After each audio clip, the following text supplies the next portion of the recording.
We're now in Season 31 of Diablo 3. Let's have a look at how we're going to play a monk using the Patterns of Justice Tempest Rush set. First off, looking at the skills then, we're of course taking Tempest Rush. This is one of the main abilities in this build, the other one being Sweeping Wind, and this is from the Patterns of Justice gear set, which we'll look at in a minute. Tempest Rush then, we're going to charge through our enemies, dealing cold damage to everything in our path, and when we stop channeling it, we're going to actually cause an icy blast that's more powerful the longer we channel. On Sweeping Wind then, we're going to surround ourselves in a holy vortex for 6 seconds that damages nearby enemies, and critical hits are going to intensify that vortex. Now, we're going to gain Spirit whenever the vortex is at 3 or more stacks. Spirit is our main resource.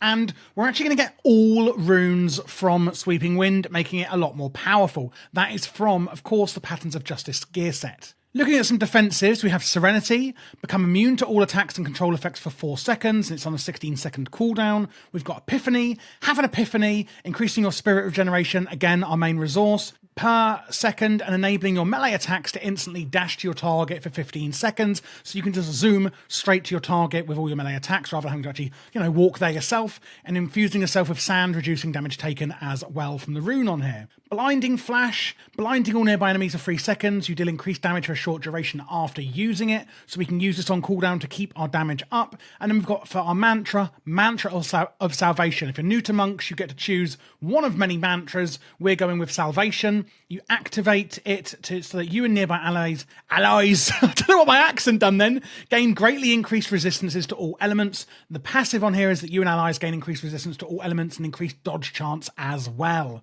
Looking at the passive skills we've got, there's the Guardian's Path. While dual wielding, which we will be doing of course, you gain a 35% chance of dodge incoming attacks. While using a two-handed weapon, all spirit regeneration is increased by 15%. Harmony, 40% of your single elemental resistances from items instead increases your resistance to all elements. Seize the Initiative, dealing damage to enemies above 75% health increases your attack speed by 30% for 4 seconds. So when we're going into fights, this is going to be great. And Beacon of Yahar, reducing all cooldowns by 20%. So again, the few defensives and bits and bobs here. Blinding Flash, increasing damage done after we use it and blinding our enemies. Tempest Rush, charging through enemies in our path. And then we get to channel a big icy blast. And Sweeping Wind, which we're going to get all runes from a big nasty vortex. Let's have a look at the gear then. Starting off, of course, it's going to be the Patterns of Justice set. The 2 set is Sweeping Wind, gains the effect of every rune, like we've spoken about, and movement speed is increased by 5% for each stack of your Sweeping Wind. Remember,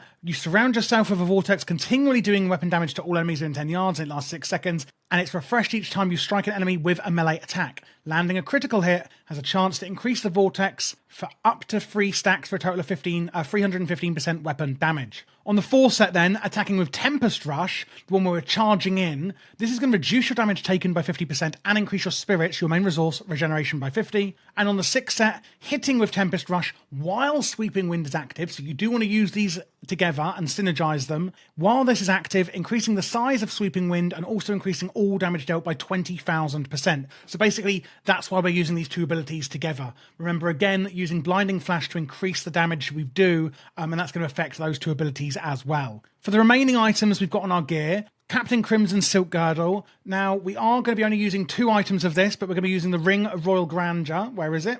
Here it is in our Kanai's Cube. This reduces the number of set items you need to get the set bonus, therefore only needing 2 items for Crimsons to get the free set bonus, and 5 of the Patterns of Justice set to actually, sorry, that's not it, to get the actual 6 set bonus. That's the Ring of Royal Grandeur we're putting in Kanai's Cube.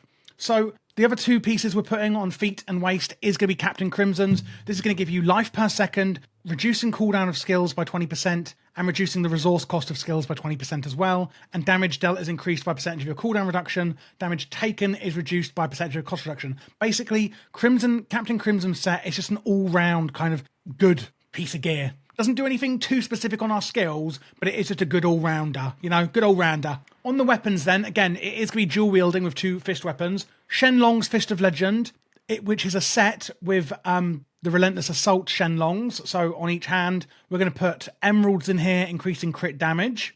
The 2 set bonus, your damage of your spirit generators is increased by 2% for each point of spirit we have, so we want more and more spirit. When reaching maximum spirit, all damage is increased by 350%, but you no longer passively regenerate spirit, and 65 spirit is drained every second until you run out of spirit. So again, affecting the damage we do depending on how much spirit we have. Apart from that, we've got Caesar's Memento. Enemies take 800% increased damage from your Tempest Rush for 5 seconds after you hit them with a blind, freeze, or stun. Remember, of course, we're blinding them with Blinding Flash. So remember, this is actually going to do increased damage after we use it anyway. And then with Caesar's Memento, we're going to be doing even more damage after using it. We then have Squirt's Necklace, increasing damage we do by 100% when we haven't taken damage, but also increasing our damage taken, a flat-out damage increaser there. And lastly, the Convection of Elements, which every 4 seconds will cycle a different element to do increased damage. On here, of course, we have cold damage, holy damage, etc. That it's going to be cycling and doing more damage on. Regarding the actual gems we're putting into this gear, Bane of the Stricken, each attack you do against the enemy is then going to increase subsequent attacks against the enemy, and you gain 25% increased damage against Rift Guardians. We've also got Taeguk, gain 8% increased damage for 1.5 seconds when you spend resource on a channeled skill and it stacks up to 10 times. Gain 2% increased armor for every stack. And Bane of the Trapped, where basically we do more damage to slowed enemies, and we're also going to gain an aura that does actually slow enemies. The gem actually synergises with itself, basically. We're going to put on resistance gems to all elements on our gear, further increasing survivability. Pretty self-explanatory on that. Again, emeralds on the weapons for more crit damage. For the remainder of Kunai's Cube, which we haven't spoken about, it's going to be the balance. The damage, again, of Tempest Rush is increased by another 600%, and when your Tempest Rush hits 3 or fewer targets, it gains 100% critical chance.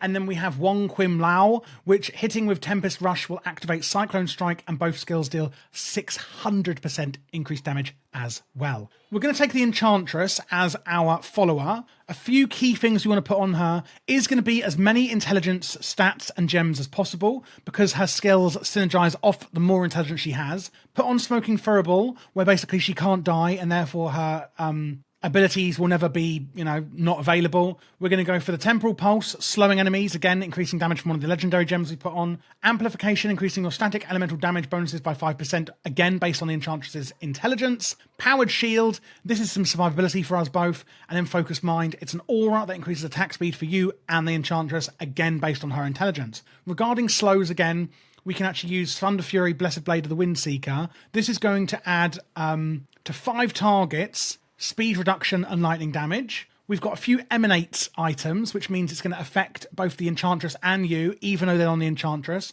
Nemesis Braces on here. Shrines are going to spawn enemy champion. This means that we can speed farm better because they're going to drop the orbs that we get to complete our rifts. The Flavour of Time, where pylon effects last twice as long. Go for Kane's Insight on the legs and head, if you can, increasing her attack speed. Homing pads on the shoulders basically means when you're casting your town portal, you won't be interrupted by damage, and therefore, especially if you're playing hardcore, or even if you're not, it's going to be easier to get back to town when you need to, especially in times of great danger, if you are playing on hardcore, for instance, and it's also going to reduce your damage taken when channeling your town portal as well. Regarding what stats we're actually going to want, first of all, to keep our Epiphany off cooldown as much as possible, we want to try and stack cooldown reduction to 55%. After that, we're going to try and get some life on hit for survivability, resistances to all elements, not just one, try and get all resistances on them as much as possible for more survivability. Regarding offensive stats, the main things we want is cold damage, and then crit chance and damage, and also some area of effect damage as well.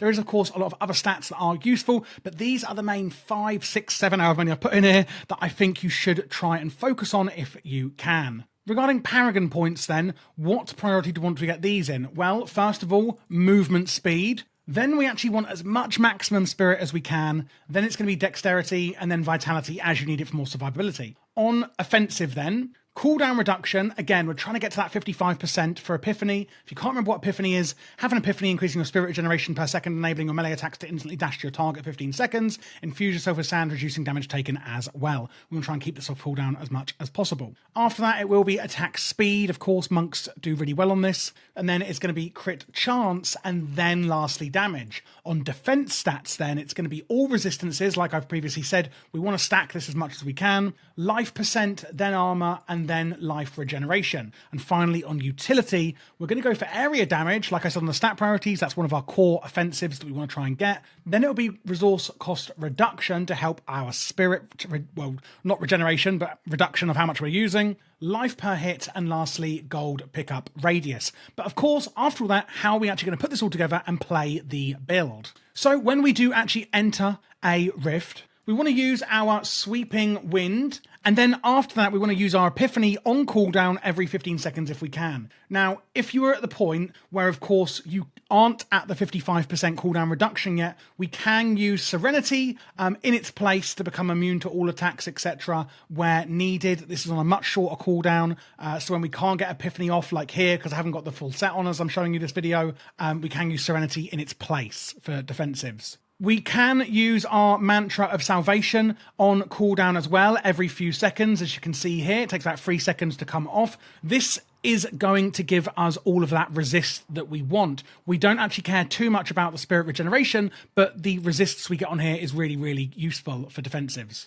Don't forget to use your blinding flash, as it is actually going to increase the damage we are doing. And of course, we have our Tempest Rush here, as you can see, which we're going to use with our sweeping wind. And that is pretty much the build. Don't forget, of course, to then synergize your sweeping wind with your Tempest Rush for the set bonus that we have on here. It's a really fun build. It has a lot of survivability built into it with all these cooldowns that we're kind of cycling. And I think it's a really fun build. It is S tier for monks this season, and it is the best build you're gonna get if you would like to play monk. If you would like to see me do other builds, please do let me know in the comments below. This is a new channel, so please do subscribe and leave a thumbs up if you do enjoy the video. I will be doing also other Diablo games like 4 and Immortal when the new seasons, well, the new season for Immortal's already out actually, but when the new Diablo Season 4 comes out, I will be doing that as well. If you want to see other builds, let me know. You can also join my Discord or my Patreon if you'd like to see more behind the scenes or chat with the community and play Diablo 3 or 4 with others. I, of course, love it myself. And you can click this playlist here if you would actually like to see more builds from Season 31.